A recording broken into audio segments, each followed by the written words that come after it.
Education research centre में आप सभी लोगों का हार्दिक स्वागत एवं अभिनंदन है। आइए आज हम लोग पुनः व्याकरण के द्वितीय अध्याय को पढ़ेंगे, जो हमारे पाणिनि सीरीज के अंतर्गत चलाया जा रहा है। पाणिनि सीरीज में हम लोग वर्णों को देखेंगे, स्वर और व्यंजन को देखेंगे। स्वर व्यंजन कितने प्रकार के होते हैं, वर्ण कितने प्रकार के होते हैं, वर्णों का उच्चारण स्थान क्या होता है, इत्यादि चीज़ों के बारे में हम बेहतरीन तरीके से पढ़ेंगे। ठीक है, तो हम लोग स्टार्ट करेंगे आज वर्णमाला के विषय में। तो वर्णमाला प्यारे बच्चों, वर्णमाला वर्ण प्लस माला दो शब्दों की योग से बना हुआ है, दो शब्दों के मिश्रण से बना हुआ शब्द है वर्णमाला।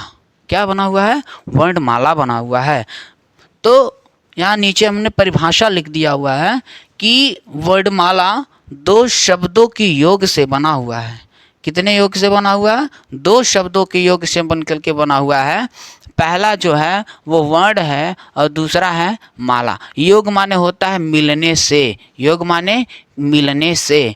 तो दो वर्णों के मिल से बना हुआ शब्द है, इसलिए हम इसे कहेंगे क्या? वर्णमाला। क्या कहेंगे? वर्णमाला कहेंगे। तो वर्णों के समुदाय को वर्णमाला कहते हैं, वर्णों के समुदाय को वर्णमाला कहते हैं। चूंकि आज हम लोग हिंदी के व्याकरण को पढ़ रहे हैं, तो हिंदी शब्द आपका फारसी भाषा है। कौन सी भाषा है? फारसी भाषा है। तो हिंदी शब्द अगर आपसे पूछ ले कोई कि हिंदी कौन सी भाषा है, तो हिंदी फारसी भाषा है। कौन सी भाषा है? फारसी भाषा है। ठीक। हिंदी दिवस कब मनाया जाता है? 14 सितंबर को। 14 सितंबर को हिंदी दिवस के रूप में मनाया जाता है। ठीक है बच्चों। लेकिन विश्व में हिंदी दिवस 10 जनवरी को मनाया जाता है।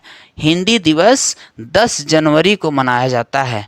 ठीक है ना। लेकिन विश्व स्तर पर अगर ऐसे कोई पूछ दे कि हिंदी दिवस कब मनाया जाता है, तो हिंदी दिवस आपका मनाया जाता है 14 सितंबर को। ठीक है। लेकिन विश्व में हिंदी दिवस 10 जनवरी को मनाया जाता है। अच्छा, अंतर्राष्ट्रीय मातृभाषा दिवस 21 फरवरी को मनाया जाता है। अंतर्राष्ट्रीय जो भाषा दिवस है वो 21 फरवरी को मनाया जाता है। हिंदी जो शब्द की उत्पत्ति हुई है बच्चों, वो हुई है सिंधु से। सिंधु में, सिंध में ह शब्द लगा दिया गया है, श के स्थान पर ह कर दिया गया है और बन गया है हिंदी। क्या बन गया है? हिंदी। ठीक है ना। आगे देखिए, देखिए हिंदी जो है वो संस्कृत से निकला हुआ है। संस्कृत को जननी प्राकृत है, फिर अपभ्रंश आया हुआ है, फिर अवट भाषा आया हुआ, फिर हिंदी का निर्माण हुआ है प्यारे बच्चों। ठीक है। आप लोग हमारे साथ बने रहिए और साथ ही साथ रफ और कलम लेके बैठिए, ताकि आप लोग व्याकरण को अच्छे से पढ़ते हुए। और हम लोग फिर बात करेंगे भाषा की सबसे जो छोटी लिखित इकाई होती है वो वर्ण होती है। क्या होती है? वर्ण होती है। भाषा की जो सबसे छोटी मौखिक इकाई होती वो होती है ध्वनि होती है। ध्यान रखिएगा बच्चों, भाषा की सबसे छोटी जब लिखित इकाई की बात होगी, किसकी बात होगी? लिखित इकाई की बात होगी, तब आएगा का? वर्ण। का होगा? वर्ण होगा।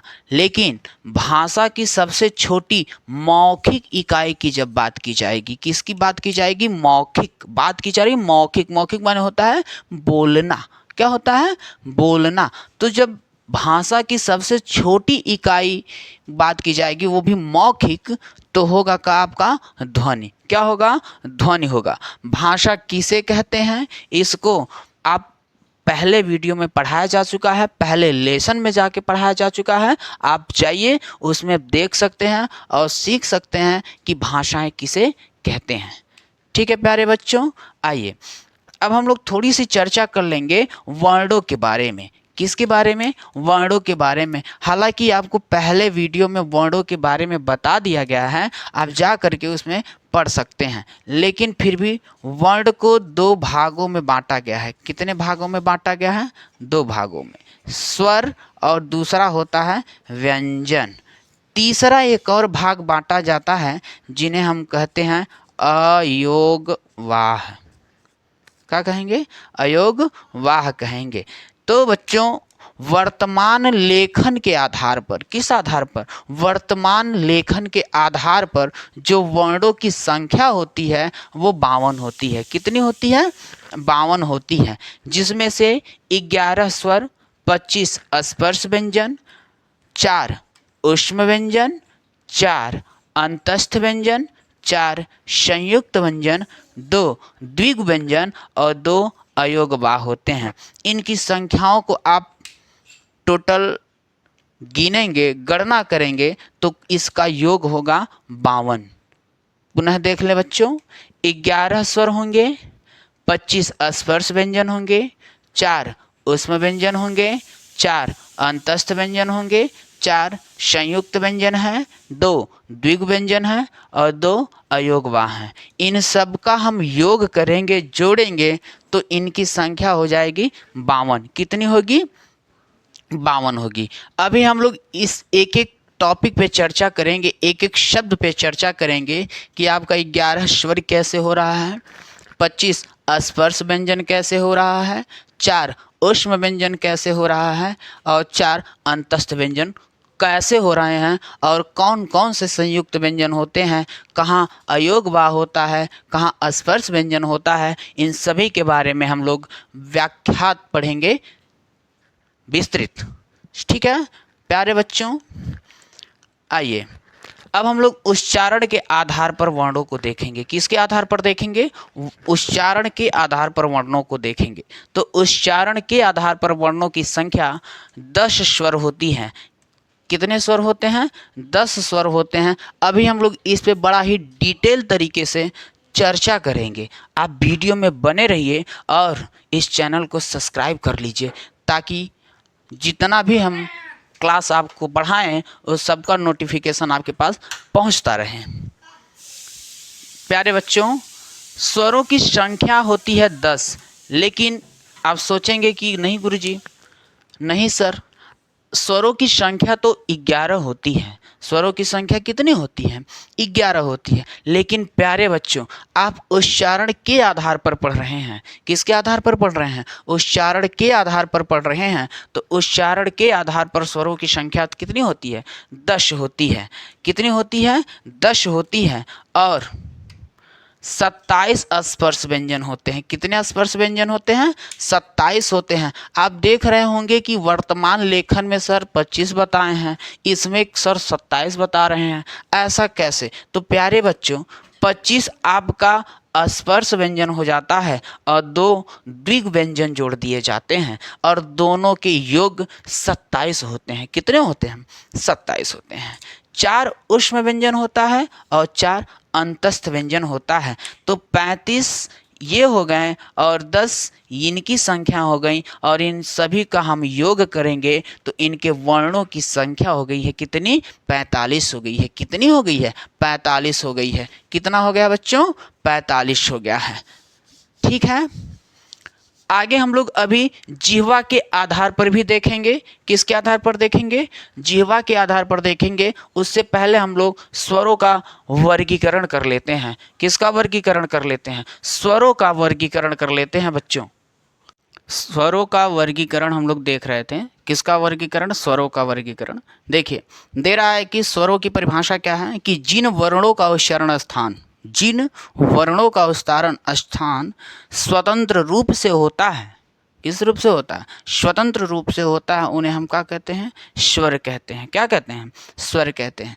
हर एक मानव को स्वर रूप न होकर के, स्वरत्व भाव का ना होकर के व्यंजनत्व भाव का होना चाहिए। किस भाव का होना चाहिए?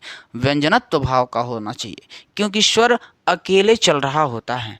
स्वरों की उच्चारण जो होता है वो स्वतंत्र रूप से होता है, अकेले होता है। जबकि वहीं पे हम व्यंजनों की बात करते हैं तो व्यंजन हमेशा स्वर की सहायता से होते हैं। किस सहायता से होते हैं? स्वर की सहायता से होते हैं। तो परिभाषाएं हैं कि जिन वर्णों का उच्चारण स्थान स्वतंत्र रूप से होता है उन्हें हम स्वर कहते हैं। क्या कहते हैं? स्वर कहते हैं। वर्णों की संख्या 11 होती है। कितनी होती है? 11 होती है।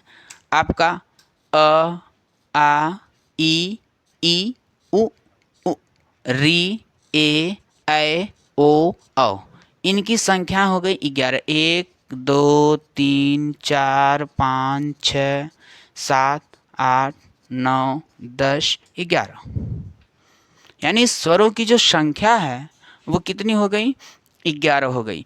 अ आ इ ई उ ऊ री ए ऐ ओ औ, ये 11 संख्याएं हो गई स्वरों का। उच्चारण के आधार पर भी स्वर 10 प्रकार के होते हैं। कितने प्रकार के होते हैं? 10 प्रकार के होते हैं। जैसा कि आप पीछे पढ़े हैं बच्चों, ये उच्चारण के आधार पर स्वर कितने होते हैं? 10 होते हैं। कौन कौन से होते हैं?